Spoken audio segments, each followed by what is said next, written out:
Hello and welcome to the Writing Community Chat Show. My name's Chris. Happy St. Patrick's Day.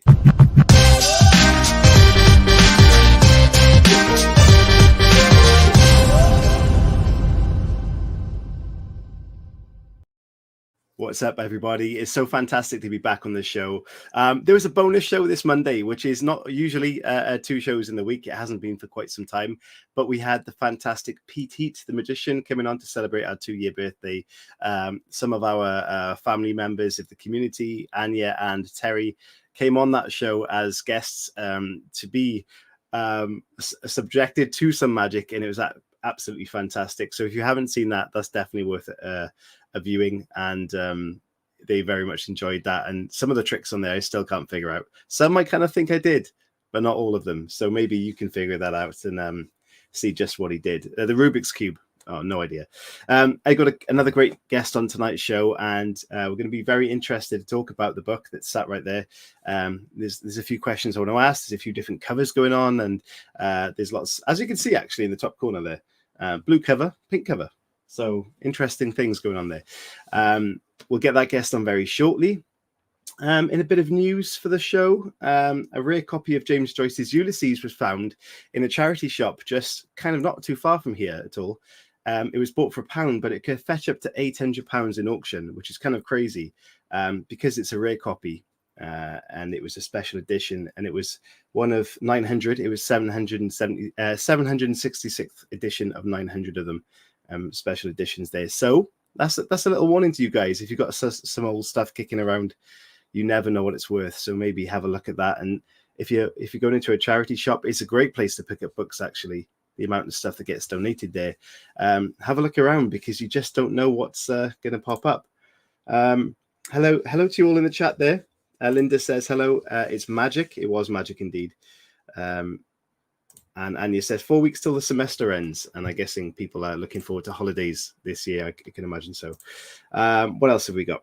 The writingcommunitychatshow.com website. In fact, I'll pop it up on screen. It's had some good tweaks the last couple of weeks, and there's a lot on there. But what I really want to do is make that a hub for you writers to go onto and have different things to do and interact with on there. Interesting websites to go and visit and things like that, and a real resource page for you. So if you can go and check it out, preferably on desktop, let me know what you think about that and what you think I could add to that website to make it a bit more engaging for you guys, because that's ultimately what I want it to do, is be a hub for you. So that's very interesting that the updates it's had. You can see all the latest shows on the front of that page now, see what's coming up, and listen to all the shows directly from the page itself. Again, St. Patrick's Day. So happy St. Patrick's Day to you if you're celebrating that. And a little fact on that: more than 100 St. Patrick Day parades are held across the United States, which I didn't know. Almost 12% of Americans claim Irish ancestry, and more people have Irish ancestry that live in the United States than in Ireland, which I find an incredible stat. But there you go. So let me get on tonight's guest, because I am waffling on way too much. Tonight's guest works at Penguin Random House and is published by Fourth Estate Books. Obviously, good intentions right there, book that we're going to talk about. It's had a lot of great praise. And in fact, if I put this scrolling text across the bottom, at some point you will see a lot of that praise going across the bottom, and that's for good reason. So we'll be interested to get into that book. So ladies and gentlemen, please welcome Kasim Ali. Hello. Hey everyone, hello. Thank you so much for joining me. Honestly, it's be great to actually speak to you, because our communications have been through a third party lately, and today was the first time we got to chat, minus the little bit of technical issues that we had when we started the show, but we're all good. We're here. Yes, we're here. I'm so sorry for having a MacBook. It needs to be a disclaimer for all Mac users that StreamYard is a little bit iffy, but nonetheless, you are here, and I thank you for that, and I hope you're well. Yeah, absolutely. I've had an insanely busy day at work today because it's London Book Fair coming up. So I've just been scheduling meetings and checking out who's coming and do I want to buy any books from any of them. Interesting. That's a very interesting job, and I hope we can dig into a bit of that today as well. But in terms of your book release, we'll get into that coming up shortly and how you arrived at that. But the very first thing we like to do in the show is kind of rewind the tape and find out at what point in your life did writing become kind of a passion? What your inspirations were? So if I play this little video, we can jump into that first, and then I'll be very interested to find out all about the book fair and kind of what preparation goes on there.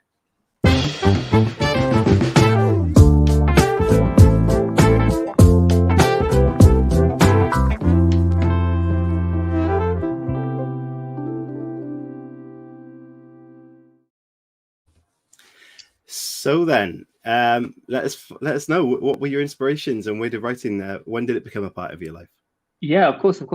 So I actually have this really funny story of when I was at university. I went home and my mom had been, I guess, cleaning just old stuff out, and she gives me this like teeny tiny, it must have been like the size of a post-it note, little booklet that I'd obviously made when I was like 6 or 7. And it was this teeny tiny story about this little boy who finds, and I remember I'd used sneakers instead of trainers. So I was obviously very American when I was a kid.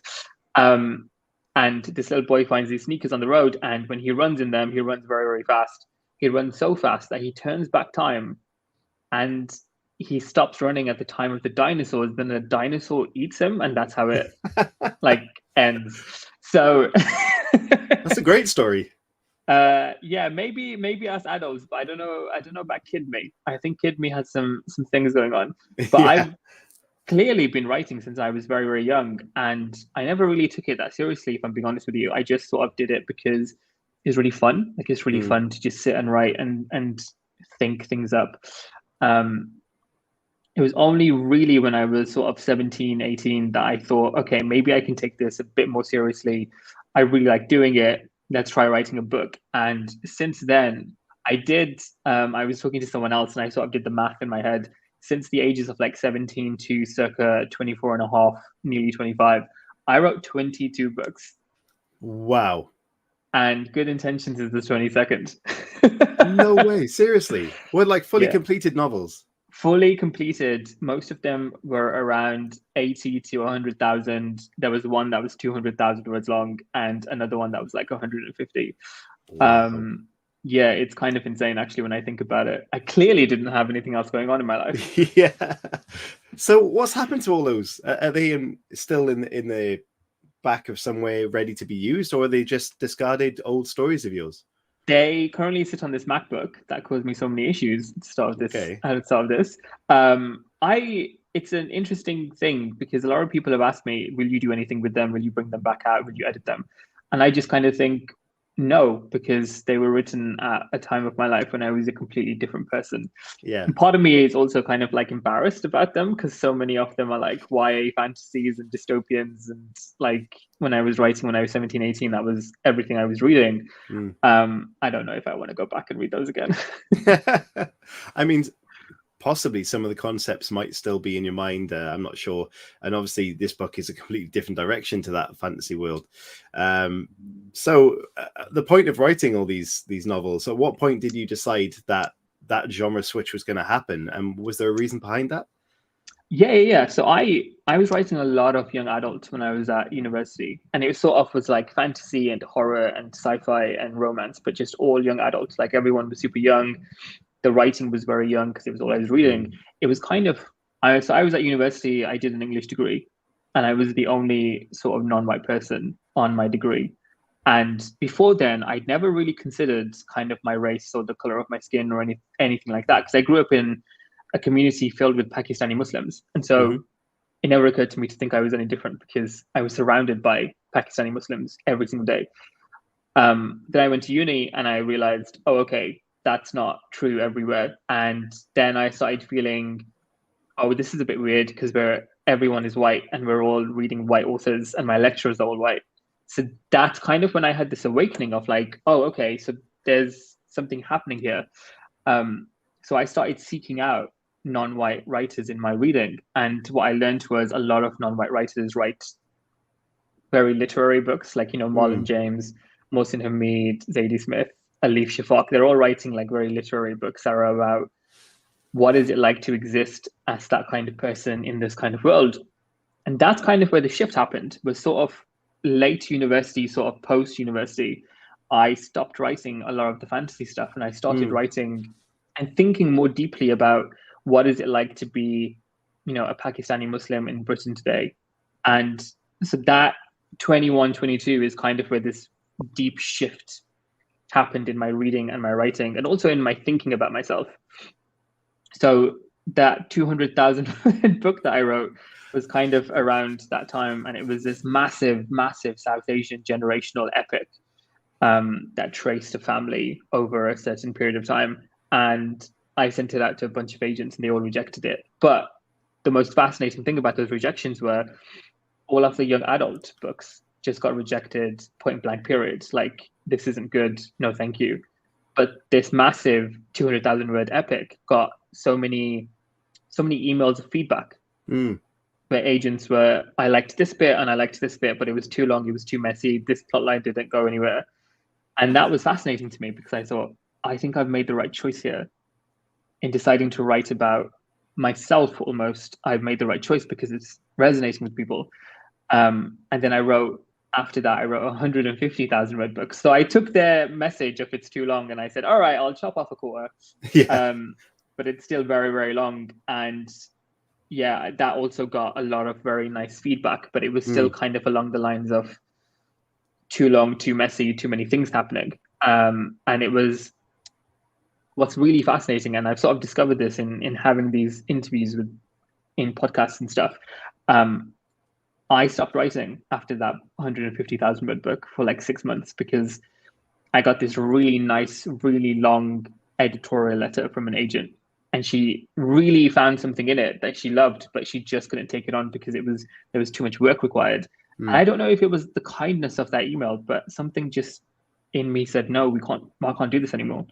So I stopped writing for 6 months, and then I wrote Good Intentions, and then somehow 2 years later, I'm sitting here talking to you about it. 3 years later. It's incredible. It really seems like that was almost meant to happen in your journey. But I think what's really valuable there is actually receiving feedback in the first place is a fantastic thing, but also taking that on board and using it as leverage or as something to build on is really important, rather than kind of feeling that's a negative thing. And I'm sure a lot of authors do think that way, but I know some are out there that really take it kind of, a rejection, or this is not good. It's constructive, and I think you've obviously applied that very well, and it's worked well for you, and that's why you're sat here now with Good Intentions sat there. But what I find quite interesting in that is, as well as your genre switch, and you started adapting your culture into your books. What is your writing style like? Did that change as well through the process? Yeah, so it all used to be, I used to write in third person past tense. Okay. Thinking about it on a technical level is so funny, because I'm an editor and I should be able to do that very easily, but actually when it comes to my own writing, it's quite hard to do that. But I used to write in third person past tense, but those two books and Good Intentions are written in third person present tense.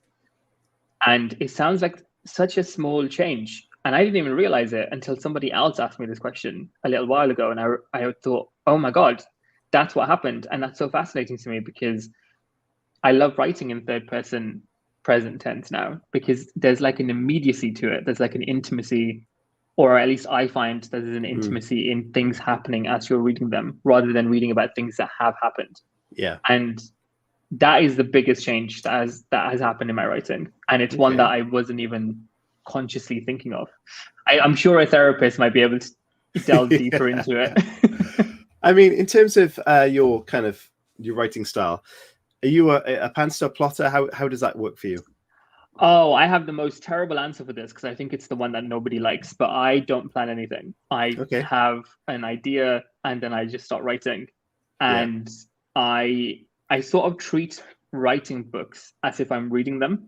So I'm constantly surprised by the things that are happening in these books. And I have a friend who, she kind of reads everything I do. And sometimes I'll share stuff with her as I'm writing it. And we'll have these phone calls, and she'll say, I can't believe this happened. I can't believe this happened. And I'll go, oh my God, I know, right? And she's like, wait, you're like the writer. Why are you surprised? But there are things that happen as I'm writing it that I just never thought would happen. So I never plan anything. I just sort of go in, and I think I'm led by emotion more than anything else. No, I agree, and that's exactly how I would write. So I'm quite glad you said that. But what is very cool is when you said you're following the characters and they do something to surprise you, even though you're the person writing that.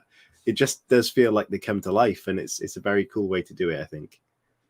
It's very strange. It's very strange to talk about them as being like three-dimensional characters, like real people in and out of themselves. But when I'm writing, like Good Intentions, for example, I just had this idea in my head of a Pakistani boy telling his parents about his black girlfriend. And that was it. And I just went off. And then all these characters started doing all these things, and they started having these like desires and wants and needs of their own. And it's just so interesting to sit there and think, okay, they're like real people to me now. Like they exist, and I'm just sort of writing about them. I'm not creating them. It's fascinating. So talk to me about being an editor then, because, you obviously got a very good knowledge for writing and doing in your university, and the experience that you had from writing all those novels. What was that transition into that world like for you? And did that change your writing, becoming an editor? So I first started working in publishing in 2016. So straight out of university, I got this internship at Faber & Faber. And I never actually told anyone at the company that I was a writer. And I think I was embarrassed. I think I was like, oh, I don't want to tell them because it's a bit embarrassing to admit that I actually write on the side. And are they going to think that I just want to get published? So I never told anyone. And it was actually a friend of mine who walked into the office and just shouted it to everyone. I was like, do you know he writes? And then everyone was like, wait, why didn't you tell us this? It's a little bit embarrassing. But I've always separated my sort of work and my work. So my career as an editor, I've always kept separate from my career as a writer. But in thinking about it, and I have been thinking about it quite recently, because it's a question a lot of people want to ask me. And so I've been thinking about it quite a lot over the past few weeks. I don't think my career as a writer has been affected by my editing career, but I think my editing career has been impacted massively by my writing. Okay. So before I sold my book, it's not that I wasn't thinking about any of these things before, because I was, but after getting my book deal, I'm thinking about editing on such a detailed, granular level now, because I've been edited that way. And I'm thinking about author care. Like I'm thinking about how to take care of my authors in a much more sensitive way, because all I can think now is I'm an author and I want to know these things, and this is how I was feeling at this process and this part of the journey. And that's been the most fascinating thing about it, is seeing myself grow as an editor because I've been published. And I even said to someone the other day, I said, I think every editor should go through the process of being published, because I think it makes them, or at least it did for me, into a much better editor. You just become you just become so much more aware of the things that you're saying and the emails you're sending. And from what it sounds like, you got a really good grasp and use the empathy there to kind of relate to the writer as well. So it's a very helpful tool. I mean, do you feel like when your work goes out then and you're edited, do you kind of feel like you can judge that or not? Do you mean like judge the other person editing me? Yeah.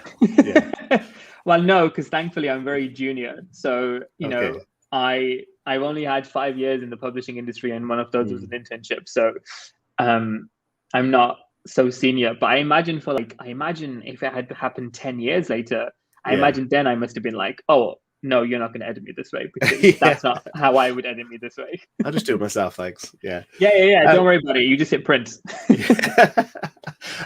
What is the process then for someone, if someone's watching this or listening back, and they think, do you know what, I'd love to have an editing career? What kind of steps could you give advice for them to take to go into that career, if any? So the first thing I would say, and I always say this to anybody who asks me about career in publishing generally, but more in editorial, it is massively competitive. And the reason I say that is to not put people off, but instead to give them hope that if they're being rejected for jobs, because I got rejected. I've had 3 jobs, an internship, and then a job at a small indie, and then Penguin Random House. When I was at that small indie, I applied for jobs over 18 months, and I sent out, I think, over 100 applications, and I had 19 interviews, and Penguin was the 19th. So like, it's really hard. It's really hard even when you're in it.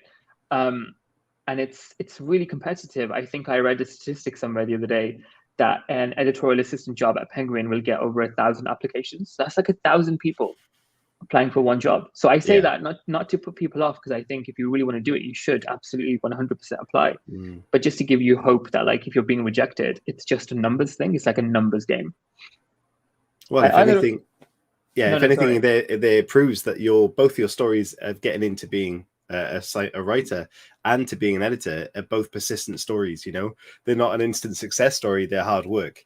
So it just shows that you must keep trying, and it might come. You know. Absolutely. Like I would never sit here and say, "Oh, you got rejected from 2 jobs. That's it. It's over for you," because I never did that to myself. And I would never say to a writer either. I would never say, "Oh, your first book got rejected and so did your second. That's it, quit." Because I wrote 22. I would never say that to anybody. The other advice I would give for editors, for people who want to become editorial assistants, this is more just a bit of insight into the job. When you're an editorial assistant, you're not doing any editing, like at all. You're doing a lot of admin. You're doing like diary managing and metadata, which is just basically how does a book look like online and is it getting into the right places. You're doing a lot of you're ordering a lot of food for authors. You're booking a lot of restaurants. You're just doing a lot of admin. It's all admin, but it's exciting and it's fun because you're learning about publishing and you're learning what is metadata and how does an embargo work and what is this publishing system and all those really cool things that make you a better editor later on. But I would say get ready for like years of admin. And again, it's not to put people off, but I think certainly for myself, when I started my editorial assistant job after my internship, I was like, let's go. I'm going to commission and acquire so many books. And it was like, no, you have to do all the admin for the people who are doing the commissioning and the acquiring. And so I think a lot of people go into it thinking immediately they'll be able to start doing those things. And it's like, no, you have to, unfortunately, someone has to do the admin, right? So you just work your way up. I would also say like, this is a hard one. And I think a lot of people might be a bit annoyed about this, but I would say do not just try to get into an editorial position, because I know so many people who got into editorial positions and then realized they didn't like it. Yeah. So have a look around. I mean, what I love about Twitter, what I hate about Twitter is also what I love about Twitter, which is there's so much on it. And there's so much information now on Twitter about like editorial jobs and publicity jobs and marketing jobs and what might be the right kind of job for you. Publishing is so massive. There are so many different departments. And I actually know somebody who they started off in an editorial job and they hated it so much. And now I think they work in sales and they love that. Okay. And it's fascinating, isn't it? Because you would think, oh, you wanted to be an editor for so long. Why don't you like it? But it was just the push and pull of that job was too much for them. But the sales part of it, which is less, it's less about your taste and it's more about can you sell? They loved that.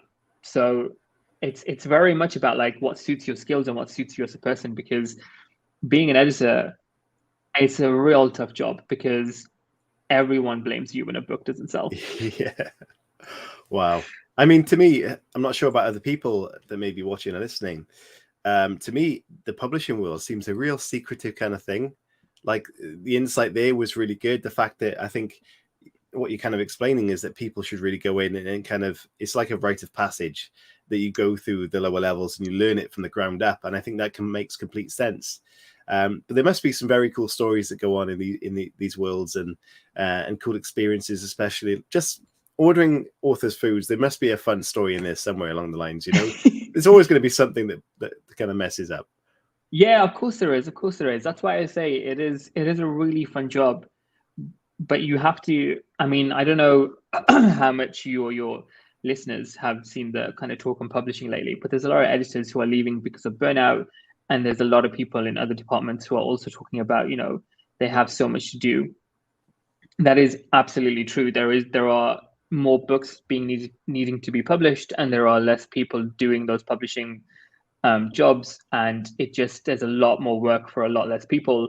So there is a lot of that, but that kind of happens in every industry. And I think there is kind of a small reckoning happening in publishing now about, you know, where does the weight of a job fall? But it is really fun. Like the other day, I got to sit in a meeting with Holly Black, who is this massive author who I read when I was a kid, and I loved her children's books. And now we're publishing her adult book, and I got to meet her over Zoom, obviously, because she's American. But I got to meet her and like talk to her, and that's cool. And I remember when I was in internship, I got to meet Katsuo Ishiguro, who came in to Faber and Faber, and I spoke to him for like 10 minutes. And like that's really cool, right? That's cool being able to say, oh, I got to meet an author who I really admire and I love, and they actually spoke to me and treated me like a human being. Like that's cool. So there are always those cool things that will happen, but I think at the end of the day, what I like to say is it is a job.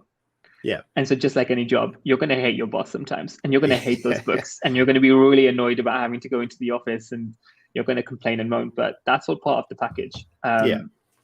But unlike a job at PC World, it's a lot more competitive. So I always want to say that. I always want to have that disclaimer, because I know people can get tired of being rejected, but it is a numbers game. And unfortunately, 1,000 people applying for one job, that's insane. And that's going to be 1,000 passionate, enthusiastic, qualified almost people as well. It just goes to show that I think if the people are there and they're passionate enough and they do want that job, they will keep trying and hopefully not be put off by the fact that they'll have a rejection. But well, hopefully they will if they listen to this anyway. So fingers crossed. If you go for something like that, good luck, and thanks for that insight, because that's really interesting. So you were just talking about all this preparation you're doing for the book fair, all of these good things. Talk to us about that then, because that's really interesting as well. Yeah, so London Book Fair is, so just to explain it a little bit for anyone who might not know what it is, it's this massive fair that happens in London every year, and a bunch of people from all across the world. So you have editors and agents and rights people who will come on over from America, Europe, Asia, Australia, wherever you can think of books being published, basically. And they will set up meetings with editors in London, and we will set up meetings with people from all across the world. And basically, we're just trying to sell our books. So as an editor, I will go with my boss and we will try to buy some books. So we will be like, okay, give us your best books, and then we will read them and we will try and buy them. And if you're an agent or you're a foreign rights person, you're trying to sell your books. So you're trying to meet as many editors as you possibly can to try and sell your books. And what kind of happens is, and it's so fascinating to me, if you're an agent and you have a really big book, right? You read this book and you think, okay, this is going to be the next like Sally Rooney, the next Richard Osman, the next whoever. You keep it to yourself, and then you wait for London Book Fair, and then you go and tell every single person you meet about it. And then that way you get into an auction and you sell really big. And then normal people like you and I read those stories and we're like, oh my God, this person sold their book deal for like 7 figures in the US. That's insane. And we don't know, or at least I didn't know before I joined the publishing industry, is that that's all manufactured, because that agent might have got that book like 9 months ago and has just been holding on to it because they've got good taste and they know the industry and they knew it was going to sell well, but it's all manufactured. It's so fascinating. So today what I was doing was just looking through a list of people who are coming to London Book Fair and thinking, what are the, who is the person me and my boss will want to meet, and what time do we have, and let's figure that out, which is always really difficult because everyone has loads of meetings. And so then your day becomes, I think my boss was telling me about her previous boss. She used to have half-an-hour meetings all day from like, say, 8:30 in the morning to about 7 p.m. Wow. Just over lunch as well. She would have working lunch meetings and she would just meet all kinds of people. So London Book Fair is a massive headache, but people are really excited about it this year because over COVID, they didn't have that experience because many people weren't coming over to London. So a lot of people are really excited to meet in person. There's a lot of parties being thrown and a lot of invitations in my inbox right now. Wow, that sounds amazing. And I guess through lockdown, there's been a lot of time for writers to write a lot more as well. So that pool could be even more talented for that. And what it sounds like is like a transfer deadline day almost. And I think that could be a brilliant TV show where everyone's rushing to try and get the sales in last minute. Maybe a really cool TV show for you and me. I don't know how much of the regular people might be interested in. Oh, that sounds like there's a goal. It's tense. You could have some struggling publishing houses. They're trying to get to that, trying to bag their big deal. But it sounds very exciting, and I've had guests on the show that talked about their auctions and 7-figure deals, and honestly, the same as what you said there. How has this happened? And it's interesting, but now that kind of makes total sense, and that sounds like a brilliant kind of thing to be part of. So I bet you're very excited there. Yeah, okay. I would say with London Book Fair, if you see articles about 6 and 7-figure deals, it's been manufactured. It's very rare when it happens, and it's happened for a reason. Nice. Brilliant. Okay, so what we're going to do is we're going to jump into part 2, which is all about your book and Good Intentions, and we'll dig into that a little bit, which is going to be kind of exciting. And me being a sucker for covers, I really want to find out the difference between this, the blue one at the top, and your hardbook cover, which is different again. So let's do part 2 of the show, and that's called What's the Story?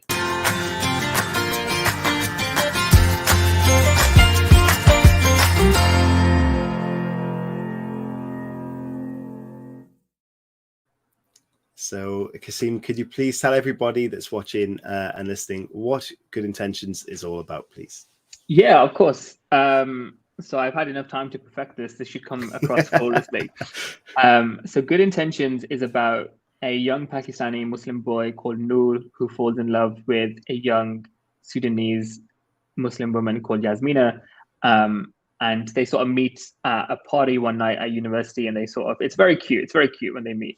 They're just joking and sort of having very good banter. They start dating, and then they start committing to one another. The relationship evolves just as you would expect it would. And then you sort of learn that the central conflict of the story is the fact that Noor will not introduce Yasmina to his parents because he believes that they are anti-Black.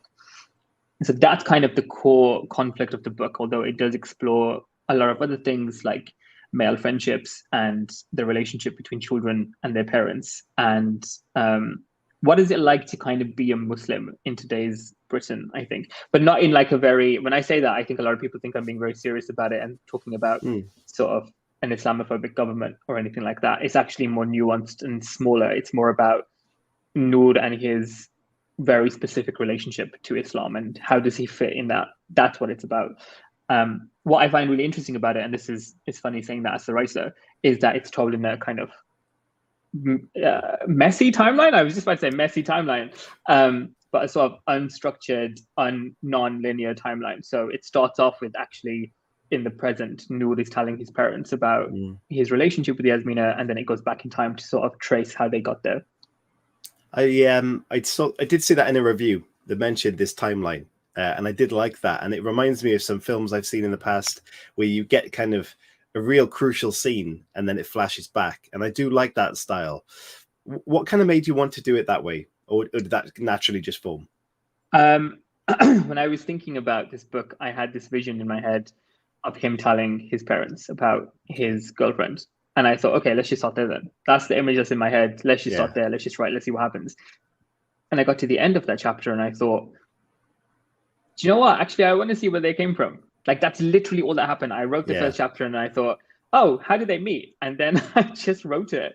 And when I say I'm led by emotion, when I think about this book and when I think about the timeline, that is what was happening. I was led by emotion. So I wasn't thinking, okay, we've written about this here. Logically, we must write about this part next. It was all about how does this chapter feel and what will the next sort of emotional thing feel like?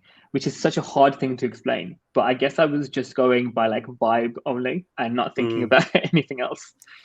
I mean, because ultimately it is a love story, isn't it? Yeah, absolutely. Absolutely. The core relationship here is a love story between Noor and Yasmina. And it's got all those other things happening in it, the anti-Blackness and the relationship with your religion and your parents and your family. But really, it's a story about Noor and Yasmina. Will they make it? And I'm not going to spoil that. Yeah, of course not. No, we don't want to do that.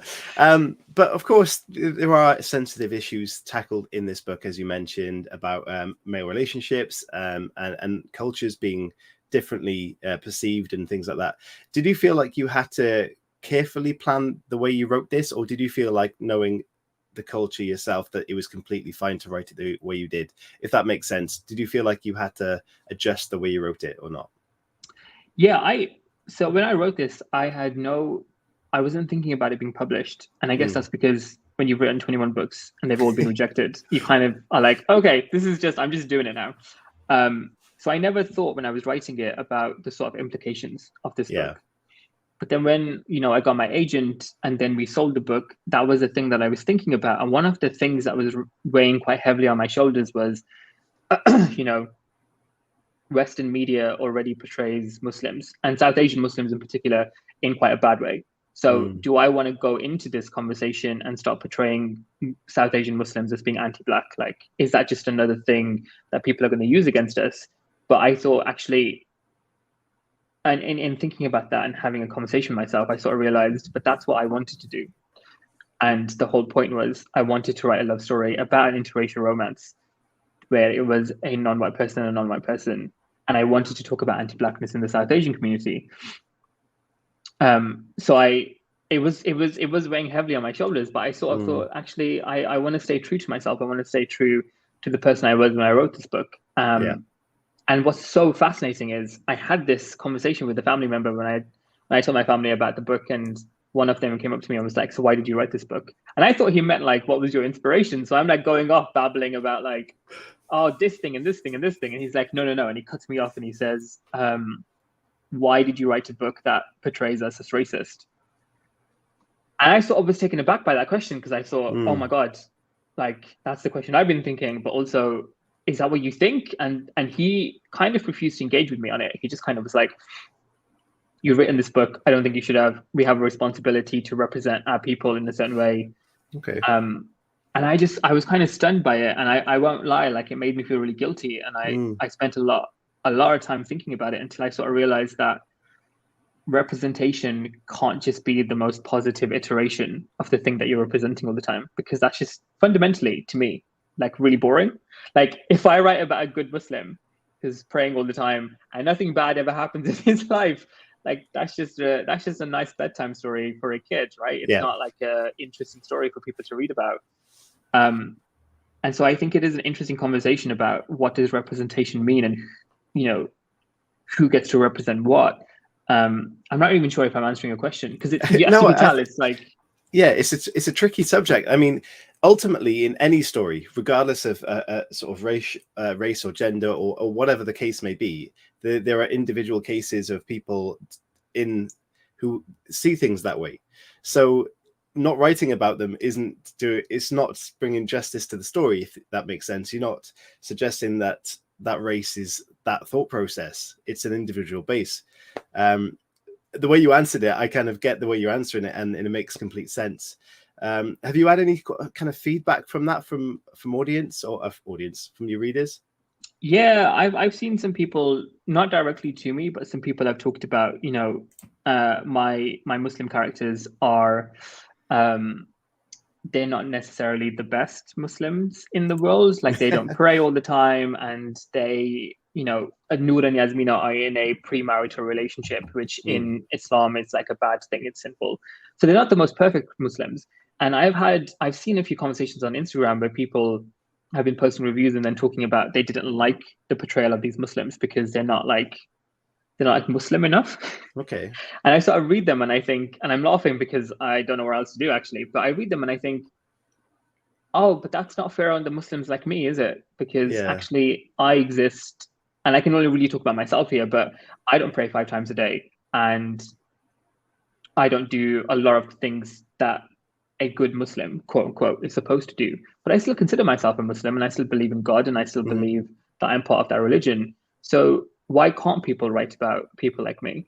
Why can't we exist? And I also, what I found interesting is I wrote these Muslim characters with a view to write a Muslim character that wasn't a perfect Muslim, but also wasn't running away from the religion and casting it away because it wasn't free enough for them. I was writing a Muslim character that kind of found themselves in the middle, where they said, okay, I'm going to do these things, I'm not going to do these things, but I still fundamentally believe in the religion, which is something that I don't think we do get to see that often.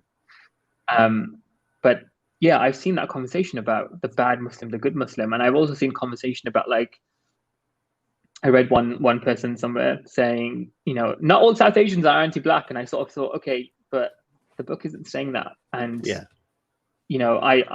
I wasn't trying to say that.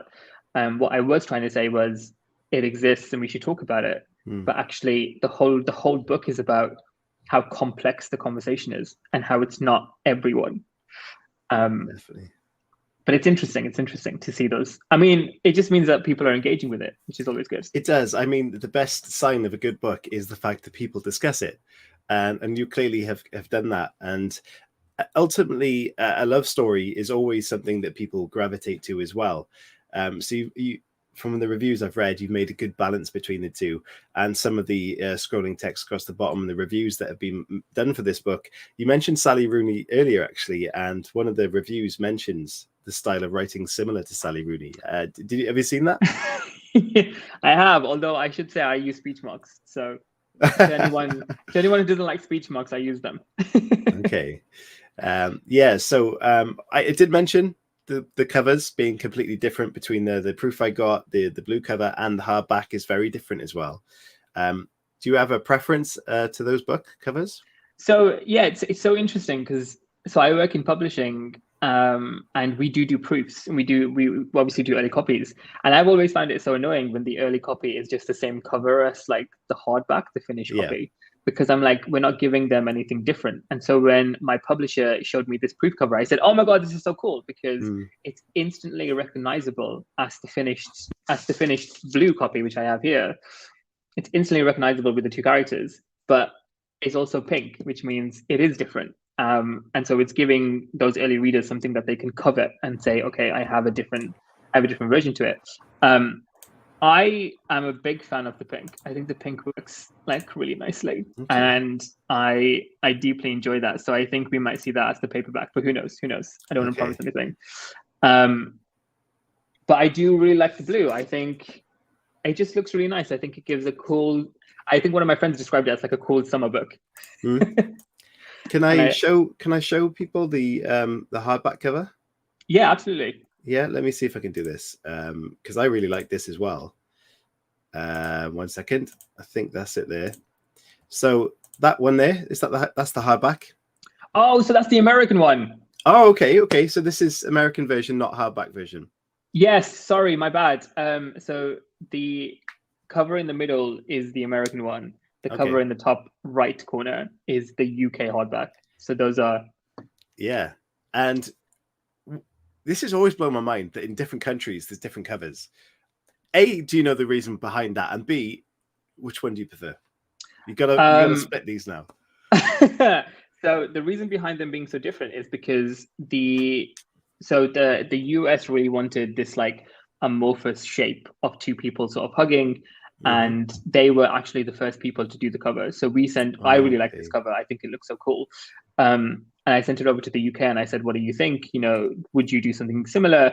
And they actually said this cover is this trend of like amorphous shapes coming together has actually been overdone in the UK. But in the US had not been overdone and people were still liking it. And so they said, we're going to do something a bit different. And so they went for that approach. And then when I saw that cover, I immediately fell in love with it because it's like, oh my God, my two characters come to life in a way that it's not on the US one. And I can kind of see what it's doing. It's doing something a little bit different, which is, I guess, I don't know, kind of signposting that this is a story about a relationship between, a black woman and a brown man. So I think it's so interesting, isn't it? Because I think the US one is signposting this is a millennial upmarket literary book, whereas the UK one is signposting this is a romance between these two very specific people.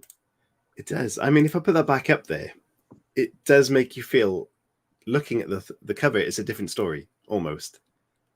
Yeah, I mean, does that make sense? You get the intimacy, you get the warmth, but I think you do get a feel like it's a, I don't know, it's so interesting, but it seems to work, I mean, and with the American version, you could almost see the embrace, like you said, the warmth.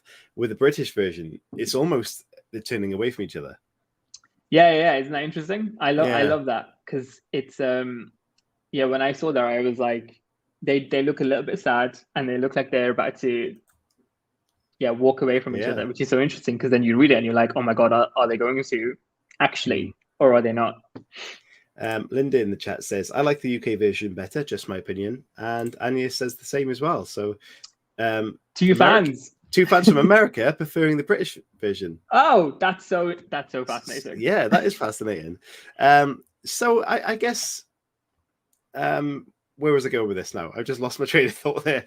In a minute, guys, we've got 15 minutes left of the show. So start thinking of some questions for Kasim, myself, or both of us. Either way, we'll answer those coming up shortly. There's something else I want to ask you about the book, and it's gone out my head. I'll come back to it, I'm sure. I'll find that out.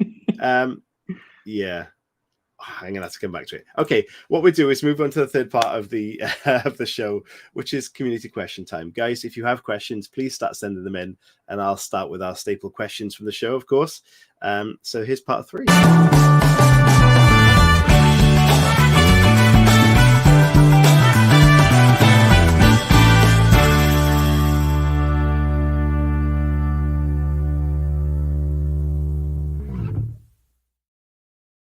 And now I've just remembered what I was going to say. So this book came out on the 3rd of March, which is obviously not too long ago. How has that release been for you? And obviously during lockdown, we're still kind of hanging around with lockdown. How was the release for you? Was that okay? Yeah, it was interesting because we had a physical book launch for the UK, which I didn't think that I was going to get. So I'd kind of talked myself out of it and said, okay, I have to be okay with not having this not like a big party, but like inviting, 20 people and just sitting in a bookshop and kind of being happy about it. Yeah. And then my publishers kind of said, yeah, let's just do it. Let's just do it and see what happens. So we did. And I was so happy to have done that because it was just such a joyous moment to be, because I sold my book in the very early months of COVID. So I was in a London flat by myself, sharing a house with like 6 strangers or whatever. Doing this monumental thing and not being able to see my friends or my family. So it was really strange doing that. And then sort of spending, the next 2 years sort of editing it in isolation and not really being able to shout about it or celebrate. And then by the time that I kind of was able to go celebrate, too much time had passed. And I was like, well, now I'm just stressed out about edits. So it was really nice. Tough. Yeah, it was quite hard to do all of it without being able to be with people. But it's not the worst thing that's happened to people during COVID. So I always try to make myself, but yeah, I loved having that book launch, and it's been really nice to see all the reviews come in, which we kind of like the Sunday Times one. I will never get over. It's actually framed on my wall, like over there. Oh, amazing. That is scrolling across the bottom, guys. So you keep an eye out for that. That is incredible. Yeah, I didn't expect it, obviously. Like I just didn't know it was coming, and then it did, and that was really cool. And yeah, it's been really fun. It's been really nice, but it's also been terrifying because you can't help but check, where am I on Amazon and how many people are reviewing it on Goodreads and who's tweeting about it and blah, blah, blah. Never check Goodreads. Never. It's a dark place, Goodreads. They're all evil on there, I'm sure. It is a hard place to be on, but it's all part of the...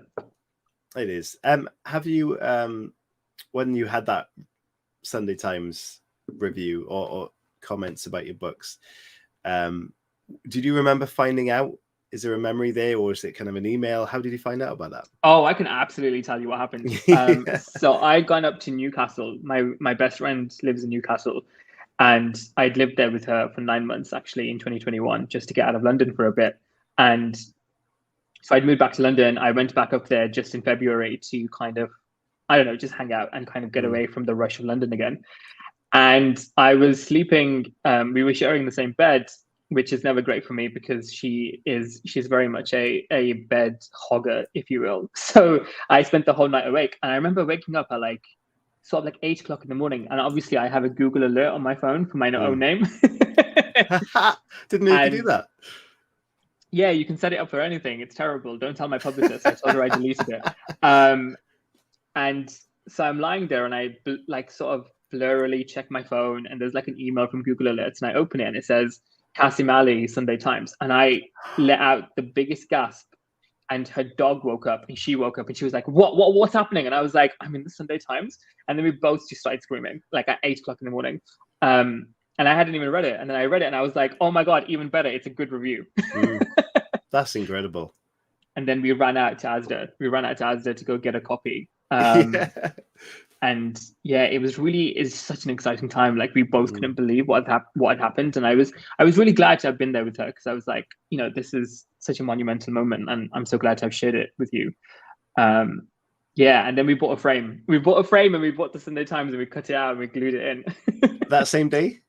Yeah. The same that's day. Fantastic. That is really, really a great story. Okay, we got some questions coming in, so let me get on with our questions before I don't want to run out of time. So, if you could take any character from the world of fiction, whether TV or film or literature, and either throw that character into your book or just do something new with that character, what character would you take? Wow, what a question. Oh my God, this is kind of blowing my mind a little bit. There's so many books out there. This is the part where people go, you put me on the spot now. You have put me on the spot, but here's what I'm going to do. I'm going to go for, have you ever read A Little Life by Hanya Yanagihara? No. You should. It's a Marmite book. And so now I can't say what I was going to say because it's a spoiler, but I would take the main character, Jude, and I would put him in my book because I think he would be more loved in there. And I can't say any more without spoiling it, but I would recommend that's fine. reading it. It's a chunker of a book. Link. But... Yeah. Cool. Similarly, along the same lines, again in the world of fiction, TV, film, if you could change the ending to anything, it doesn't have to be a bad ending. It can be for a good reason. What ending would you change? Oh, you're really giving me these big old questions. What I'm going to say, I would change the ending of Harry Potter. I'm sorry, I didn't like the way it ended. I thought it was absolutely insane to give his kid Snape's name. No, that's so silly. Like, Snape was a horrible person to you. Why would you give your kid the name of this bully, this antagonizer in your life, just because he was in love with your mom? No, hated it. Yeah, that's not the first time that's been answered with Harry Potter. So I think that's definitely up for argument. Okay, so what was the last book or film that you watched or read or watched? The last book that I read is actually an early copy of a book coming out in August, and he's going to think I'm like stalking him now because this is the third time I've mentioned his book. But it's called Isaac and the Egg, and it's written by this guy called Bobby Palmer. And I'm going to give you the setup, and then I can't spoil it, and I won't spoil it because actually you should all read it. It's very good. It's there's a guy called Isaac, and he's on a bridge, and he's kind of about to maybe kill himself, and you don't know why. He's just very sad. He's sort of standing on this bridge, he's looking over, and then he lets out this like scream, and then something in the woods behind him screams back, and he sort of turns and is like, what the heck is that? And he walks into this clearing, and there is a 2-foot tall egg in this clearing, and he sort of picks it up and takes it home, and then many things happen. Wow. Do you know what? I absolutely love the idea of that. The fact that someone can be completely sort of distraught on the edge of life, they let out a scream and something rips them away from that. Something terrifying from somewhere else comes along. I think that's brilliant. Yeah, it's a short book. I read it in like less than 2 hours, but it gripped me. Would highly recommend it. Again, send me the link to that one. I will find that one. Okay, so last question from me, and I'll get the audience in then. What does literary success look like for you? Oh, I've already got it. I'm being published by Fourth Estate, my favorite publisher. So I am in the enviable position, I think, of having achieved my version of success. Fantastic. I love it when people give a realistic goal, B, something that's already achieved or achievable, rather than say something crazy. And it's great to hear that, and that you feel happy and content with where you are. So fantastic. Well done to you. Let's have a look then at the questions that have come in. Anya said earlier, by the way, to your book, Good Intention, this book sounds fantastic. I got the Kindle version, so there's one there. Oh, thank you, Anya. Okay, Paul, thank you for your question. When you finished writing Good Intentions, did you reread it before having it published? If so, did you find it easy to switch between writer brain and reader brain? Yeah, I did. I read it like 20 times because you have to edit it so many times, and then they proofread it, they copy edit it. There's so many things that happen. You have to read your book so many times that by the 10th time you're like, my God, I hate this book. Is it even good? Which is something every writer goes through. Like if any of your listeners get published and they experience that, everyone goes through it. You're not alone. I did find it a little bit difficult at the start to turn off what you call the writer brain. And it's so interesting. For me, the writer brain wasn't so much the part of my brain that was like, this sentence is bad or this sentence is bad. My writer brain gets really bored. And I think part of the reason I don't plan anything is because if I plan a book, I get so bored of writing it because I already know where it's going. So when I was rereading this book, I was like, oh my God, I know I'm getting a bit bored and I'm getting a bit restless. And all I want to do is write something else. So that was the thing that I really struggled with. But I know other writers have struggled with editors coming in and sort of messing around with that's their writer thing, is like, don't mess around with my words. But thankfully I got to a point, I think it was maybe in my third or fourth reading, where I was reading it just like a reader would, and I was finding things to enjoy in it. Like, for example, my favorite chapter is the second chapter, and I didn't realize that until I was deep into the editing and I'd read it so many times. So I did get to a point where I was just enjoying it, which felt really good. But those first few reads, I was like, wait, why am I reading this again? I just want to write something new. Wow, that must be tough. Okay, thanks for that question, Paul. Anya, again, thank you. As an editor, what type of story do you dread encountering on your book pile? That's a great question. I don't actually dread anything, but I think what I do dread sometimes is getting a book from a certain agent. So I'm very open to reading any kind of book, but there are a few agents where you'll get a submission from them, and because they're so big and they're so influential, you just know that you have to drop everything. You have to drop everything to read that book just to make sure that it's something you like. You don't want to miss out on something that you might have wanted. That's the thing that I dread the most, because I'm like, oh God, there goes a whole day of work, right? It's just gone. It's out the window because I'm having to read this book. And then if you like it and you're in an auction with like 8 other publishers and you're having to do so much work, you have to do like a call with the author and then meet the author and come up with a whole presentation. And some publishers go to the extent of like creating a cover for the book. Like, that's insane. That's so much work. But some publishers really do that for a book that they're really passionate about. So yeah, I'm open to every kind of book, but some agents, when they send a book in, I'm like, here we go.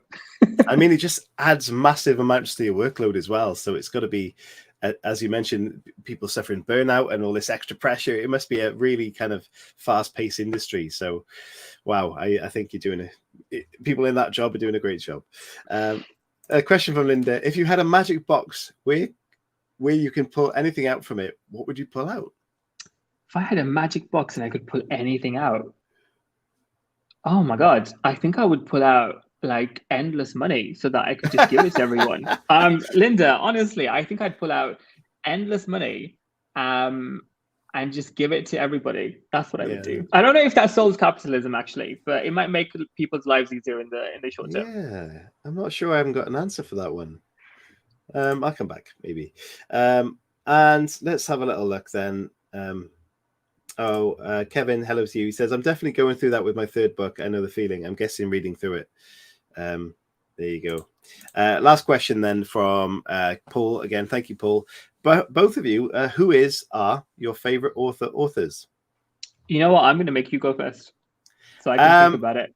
Well, funnily enough, you were talking earlier about having in the roles that you've been in the opportunity to meet your favorite authors and speak to them, which is incredible. And for me, that happened in January last month, and that was Max Brooks, who I have an absolute pleasure to chat to on this show.